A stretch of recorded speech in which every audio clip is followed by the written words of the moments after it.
Thank you so much for donating some of your time. I'm a big fan of the show, by the way. Oh, great. It's Thanks. great. Thanks for watching. Yeah. Yeah. So jumping right in, and also I should clarify that these questions are for both of you to just make it a little easier. Okay.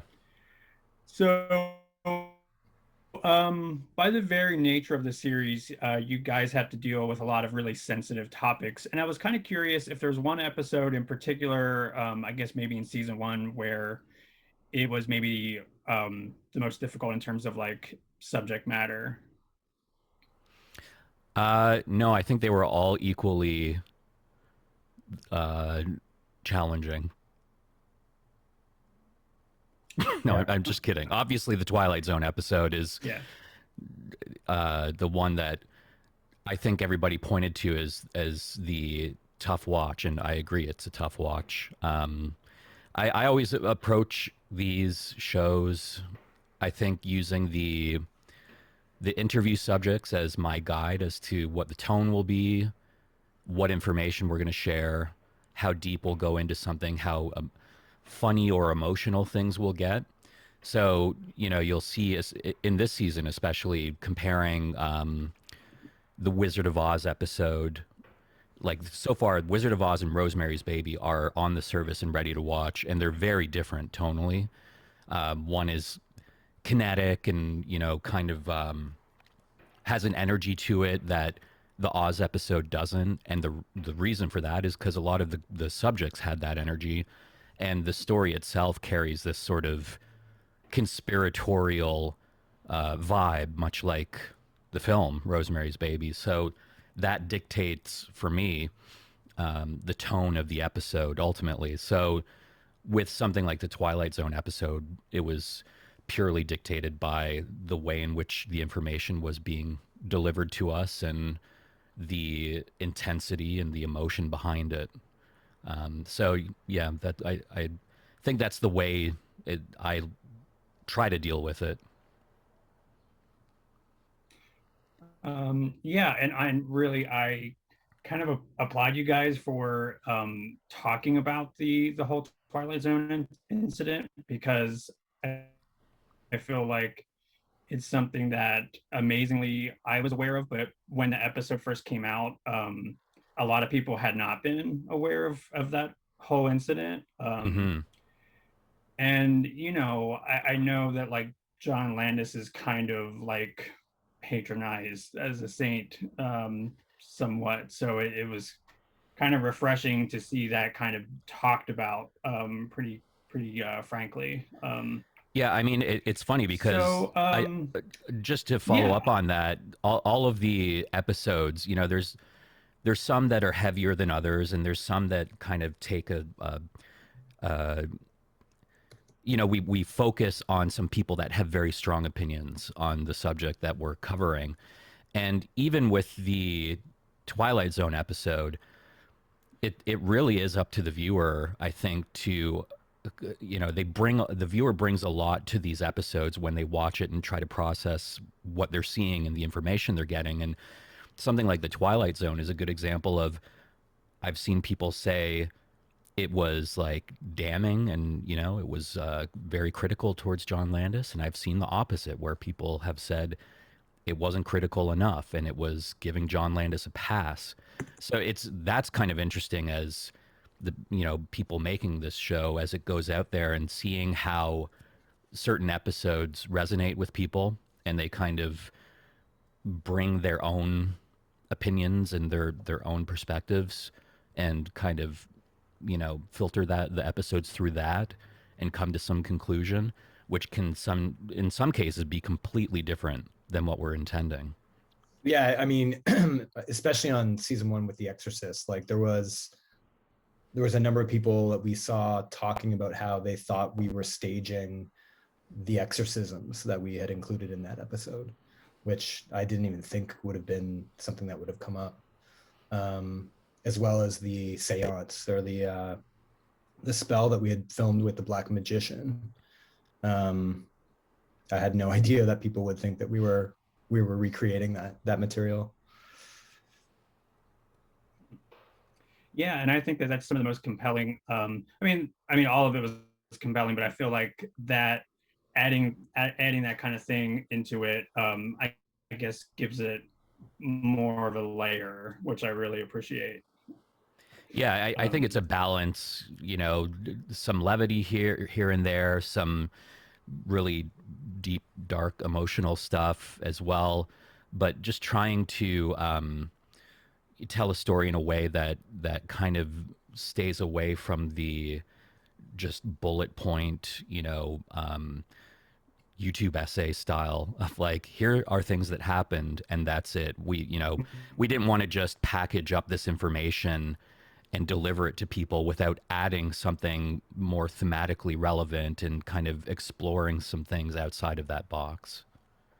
Yeah, and it's interesting that you also mentioned tone because in my review of this season so far, you absolutely nailed the tone, which I think is great because again, it's just ever so on the cusp of maybe being too disturbing or bleak, but you always seem to find that like perfect balance, which I really again appreciate. Um, and I also kind of have to say that I love how y'all end Rosemary's Babies episode with the Oh, yeah. yeah, in The the storage box, the locker. humidor. Yeah. Yeah, gave me the chills. Like loved it. Well, I mean, Um, that's a great example of, a story that just kind of is told during an interview. And when she's talking about that immediately, it's like, okay, that's the end of the episode. Like Yeah. she oh, just kind nice. of drops that in the middle of this interview that we had no idea about that beforehand. And, directly guided the way that episode ended. And that's an exciting part, I think, of documentary filmmaking, is that collaboration. That's so interesting. So in the moment when she was telling that story, you were like, okay, I know exactly how I want to like bookend this. Yeah, it was almost like a beautiful mind. All these like equations started floating around my head. It was amazing. But yeah, I mean, like there's certain that's one benefit.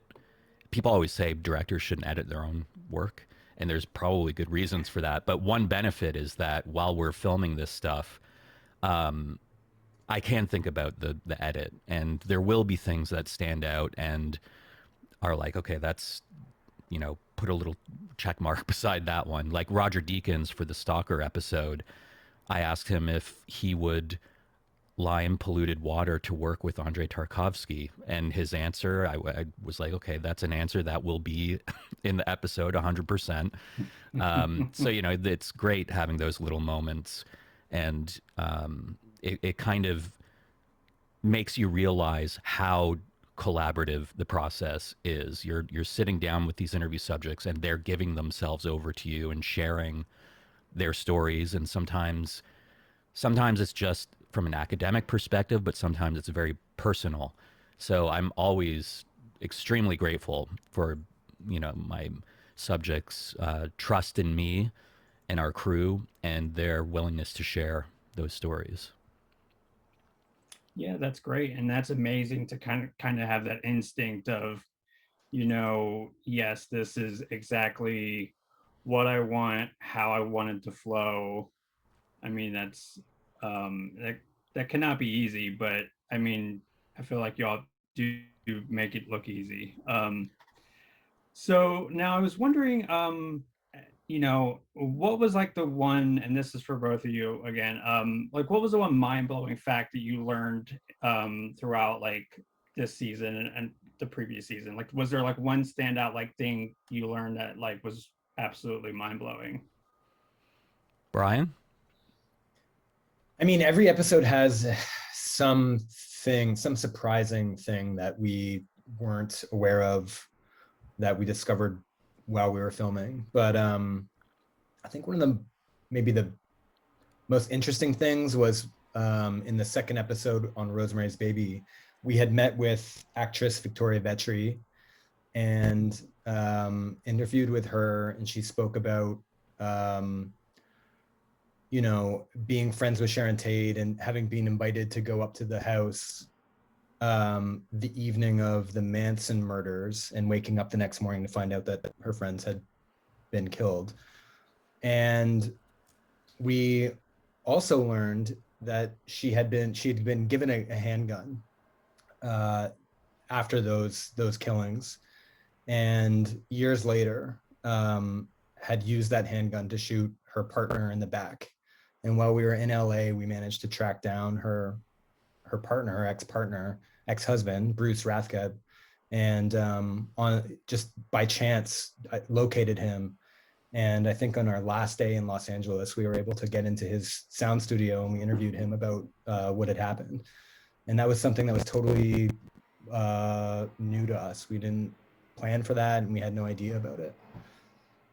It was interesting. Yeah, I actually kind of gasped when I saw that you had Victoria Vetri actually interviewed, because like I actually thought, I don't know why I thought she was actually still in prison. So I was like, wow, that's really awesome and really interesting.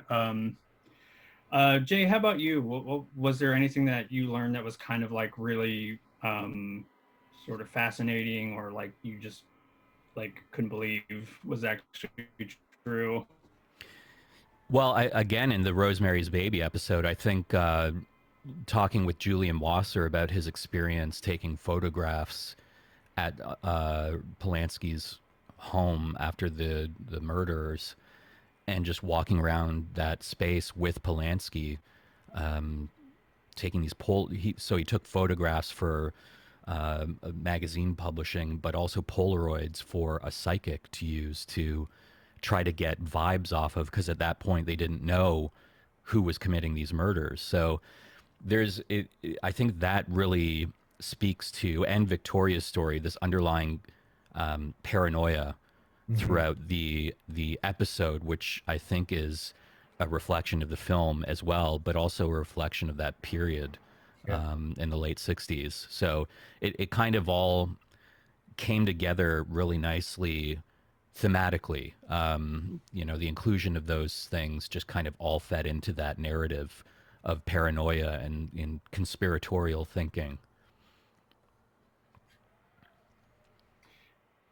Yeah. Now, you know, you all deal with films. Kind of wondering, was there anything weird that happened while you guys were making the show? Any like weird occurrences or? Um, I, I screamed fuck in an airport. And Yeah, immediately I was like, this is cursed. No, I mean, Brian can choose to whether or not to answer this how he wants to, but I can say since the first season and then into some of the second season, I experienced some unexpected deaths in my family that I would never say or think that are connected to any sort of curse surrounding the show, but it certainly kind of illuminates that feeling of wanting to like connect all of those things, and at the very least say to yourself, wow, it's weird that, you know, all of these things happened after the making of this film, and we lost some people that have we filmed with as well, unfortunately. So you know, it at the very least, the subject matter puts you in that mindset of looking like being aware of all of these things happening around you, and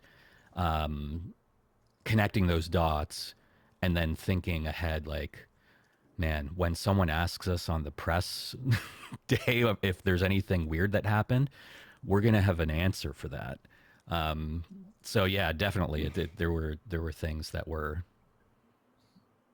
I'm strange. thinking of the the haunted house, Jay, that we attended on Cielo Drive. That Yeah. unfortunately didn't make its way into the Rosemary's Baby episode, but we were fortunate enough to meet with someone who claims that their house is inhabited by the ghost of Jay Sebring and Sharon Tate.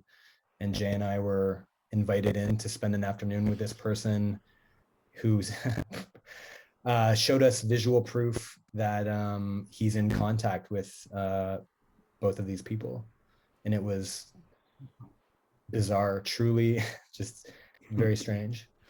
Yeah, it was like the kind of thing that didn't quite fit in the episode because of the tone that his tone was like like at 110% in terms of, you know, being a little too energetic and too, but on its own, I think the material is quite interesting, and he was a really fun guy to hang around with. But yeah, that was a strange experience. He monitors everything in his house with webcams and has a collection of Beetlejuice figures that are continually knocked over, supposedly by ghosts. So Yeah. yeah. So I think that's a really good segue into, so I need to wrap up here, but you know, for people that want to see these extra scenes, will that be on like an upcoming like home video release? Well, it's a good question. I mean, we're trying to figure that out right now. The ideal thing would be a, you know, getting a Blu-ray release for the second season and being able to cut that scene that specific day together into kind of a short film accompanying the season. But there are some things we have to work out in terms of just the process of delivering that. But for sure, I'd love to include that. I think there's some. We filmed so much stuff this season, and there's, I mean, even thinking about the interviews, it would be great to be able to do like a podcast or something with some of the stories that couldn't make it into the cut. Oh wow, yeah. You know, there are stories that were told that weren't related to any of the films that are a lot of fun and interesting to hear. So maybe maybe one day we can do something with that extra footage. Yeah, that would be great. I was lucky enough to review the first season of Cursed on Blu-ray, which was really fantastic. And I'm really enjoying this season so far. And all of you watching, you can check that out only on Shudder. It's new episodes on Thursday, and you do not want to miss it. It is great. And thank you guys so much for talking to me. I really appreciate it. Thank you so much. Yeah, thanks It so was much. fun.